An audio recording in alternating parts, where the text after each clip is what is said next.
I'm neither short nor long Bitcoin right now, but honestly, I did put out a short last night above 50,000 in case it would trigger. It did not trigger. Until the daily closes above that, that is not negated. What we're seeing in crypto right now is essentially a liquidity pump. So you have massive amounts. And again, this is so weird for people to understand, but if you look at M2 money supply is now starting to slightly incline, which again is more liquidity in the system. It creates risk on. You also have credit card debt, all these other debt forms that aren't included in M2 money supply. They're continuing to pop up, and that's creating a scenario where, again, it's risk on in the stock market, and that's now carrying into crypto in this latest move. In this video, Gareth will delve into the factors surrounding Bitcoin's encounter with resistance at $50,000 and the implications of topping tail candles for its future trajectory.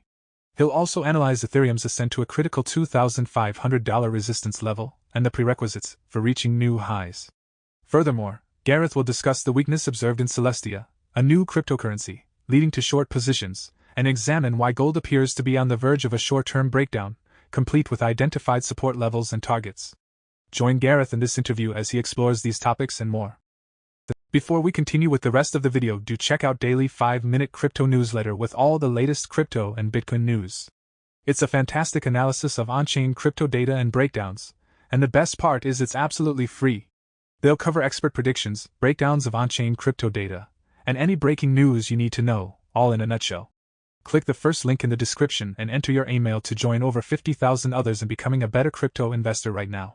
So right into the action here. Here's your Bitcoin chart. We've seen Bitcoin have this beautiful move up, right basically back to what we would consider to be a double top, all right? So again, let's take a look right here as we go through and look at the technical level. So first off, as a technician, and right, you have to understand, so I'm neither short nor long Bitcoin right now, but honestly, I did put out a short last night above 50,000 in case it would trigger. It did not trigger. But I just want to give you guys a heads up that you still have to respect this candle right here. That's a topping tail candle. Until the daily closes above that, that is not negated. That is the dominant force in the charts. So even with this great move up, technically speaking, this is still the dominant force in the chart. All right, now, again, one of the things to keep in mind here is that even with that, you still have to flip over to your weekly chart. And so you have a daily topping tail, but you also have a weekly topping tail. So again, this now becomes a key thing to look at on the weekly, which is basically that as long as you don't get a weekly close above that, that then is the dominant force as well on the weekly. So for me, when you talk about, okay, well, why did Gareth put out a short potentially above 50,000? And by the way, as price changes, if we consolidate here, then I'll cancel that out. Right now, I still have it live in the market. But again, if it does, if it kind of stays here for a couple days, I'll probably cancel it.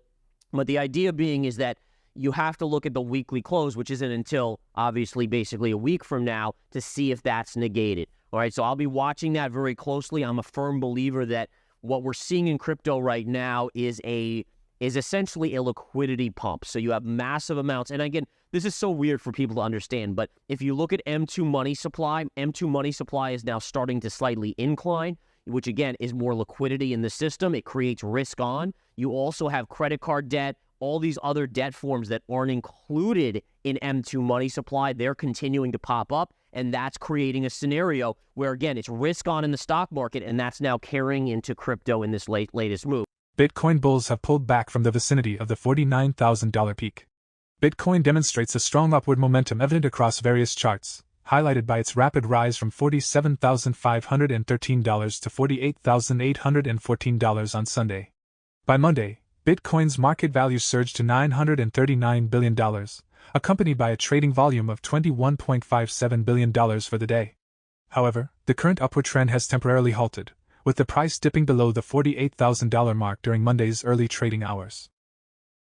We talked about this level last week right here. Again, bubbled right up above that level. It's pulling back a little bit. If we can really establish ourselves above this 2,500, you have an upside to about 27 and change. But right now, it's struggling right at that technical level. With its price at $2,485, Ethereum's daily fluctuations have ranged from $2,391 to $2,541, showcasing a market characterized by both dynamism and unpredictability.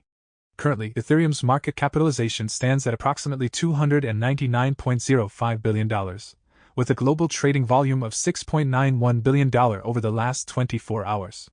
Following a peak in the $2,541 range, Ethereum bulls are taking a pause from their recent endeavors to surpass the resistance seen in the previous day. One chart I want to show you guys is this one. I am short this one, TIA, which is, I think, Celestia. The idea here is it's an upsloping trend line. I'm expecting a trend line break here. And look at the quad negative divergence here. Lower, lower, lower. So high, higher, high, higher, high, higher, high. Low, high, lower, high, lower, high, lower, high. That's telling you there's distribution going on there. So just be aware on this Celestia. If it breaks this line right here, that's going to be trouble, right? Celestia is a cryptocurrency designed to deliver a scalable and secure platform for decentralized applications and data storage. It utilizes a novel consensus mechanism called Lazo Ledger, which distinguishes the consensus layer from the execution layer. Recently, Celestia launched its mainnet and token sale, successfully raising over $10 million from investors. The platform boasts lower fees, faster transactions, and higher throughput compared to other blockchain platforms.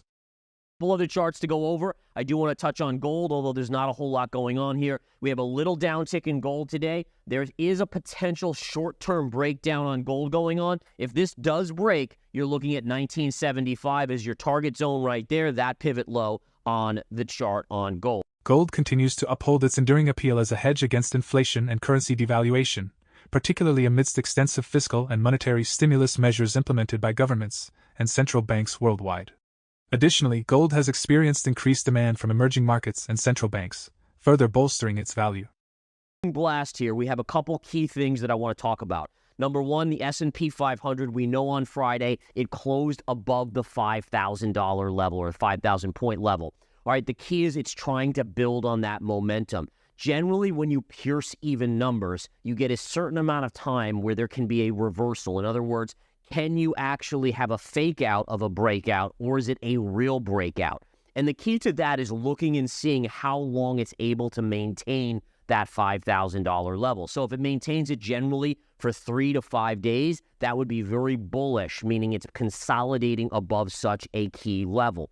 All right, so again, that's what I'm looking for this week. Now, we do have some big economic data this week. We've got to understand, we got CPI, we got PPI, we have other economic metrics, including Federal Reserve speeches throughout the course of the week that could throw a wrench in the plans for the market to continue to go higher. Are we overbought? Yes. Is the breadth weakening? Yes. We're going to cover a lot of these type of things. In fact, just in this next statement right here. Now, this is a very important one for me, guys. So if we just take a look at this, it says the rally has narrow support despite the numbers.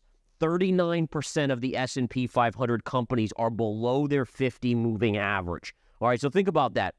You have a market that's at all-time highs, but just under 50% of the companies in the S&P are not only down, but basically below their 50 moving average. All right, so again, that's really, really important to understand here. Number two, at the beginning of the year, 91% were above their 50 moving average. So what does that mean? It tells us basically that the breadth is becoming narrower and narrower in the markets. All right. In other words, there are a few stocks, namely semiconductors, namely Microsoft, and a few of the other magnificent 6 or 7 that are leading the stock market higher. But this is something as a technician that you pay really close attention to, because it's telling you that, again, the market internals are breaking down and we have to be ready for a reversal. Once these Mag 7 or even 6, if you want to exclude Tesla, once they stop leading the market, this market will have a corrective move. Now, how big of a corrective move? That's up in the air, right? I mean, we don't really know. Is it going to be a small correction of 5 to 10%? Is it going to be something bigger? We'll have to watch and see. But this, again, is epic. For more daily dose crypto news, check out these 2 awesome videos on your screen. Click now and we will see you on the next video.